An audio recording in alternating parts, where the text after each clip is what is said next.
I want to take a few minutes to give you a quick Vectric tip that I realize, hey, you know, this burns people sometimes if they're not paying attention. So I thought I would share that with you.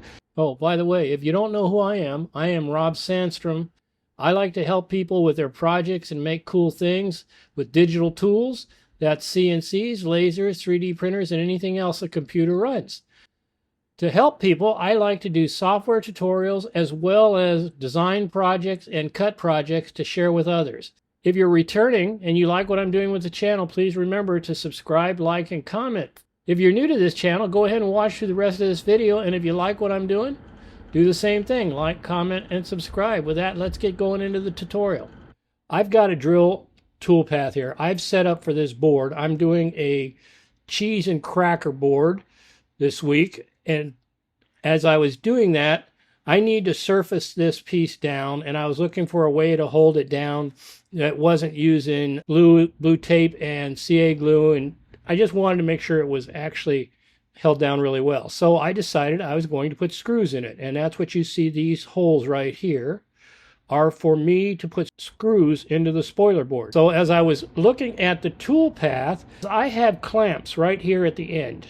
So I have clamps right here, and I have clamps right here. And with those clamps, what this means is for this drilling toolpath, when it's following it, it's telling me it's going to plunge here, and then it's going to move over here, then it's going to move up here and move over here.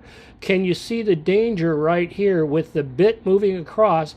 It could easily hit those clamps, speaking from experience, and I lose another bit that cost me 20, 30 bucks and frustration.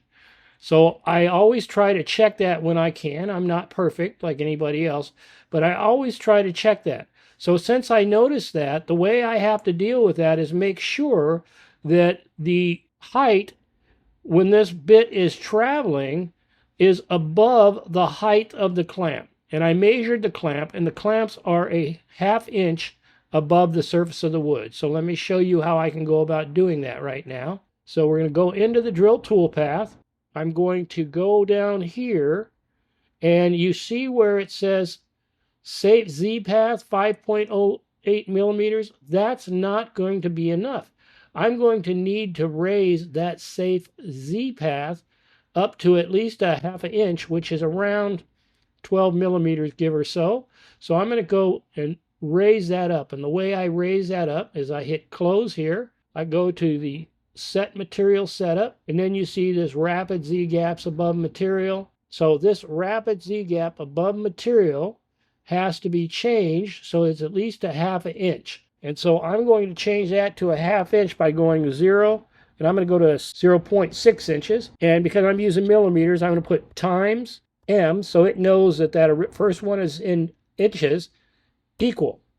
And so that tells me it's going to run to 15.24 as it rapidly goes across the material from one toolpath to the next. And I can change this plunge toolpath also. It's probably not really necessary, but just to be on the safe side, I'm going to change that to also 15.24. And now that everything's set up with the safe Z and I hit OK, I'm going to put yes for now, because the only toolpath I'm really going to worry about calculating, I probably should have put no. But the only toolpath, we're going to turn all these off, I'm going to worry about calculating is this one right here, the drill.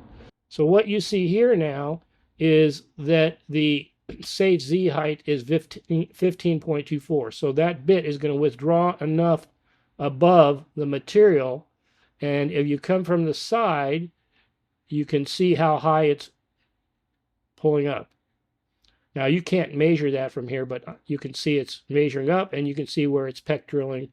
And so we're going to hit close. And now we're ready to go ahead and drill that toolpath and make sure it won't hit the clamps.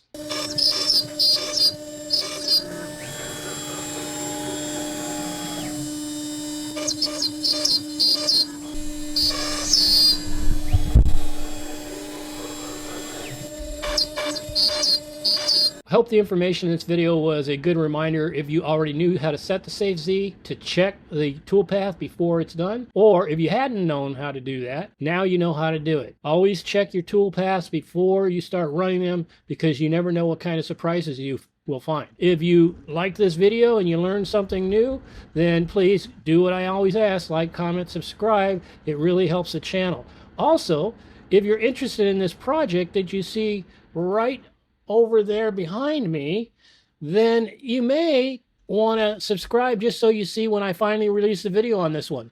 This is a cracker cheese board in which I make a cracker trough, and then I inlay it with wood, and I still have another trick up my sleeve in creating the handles.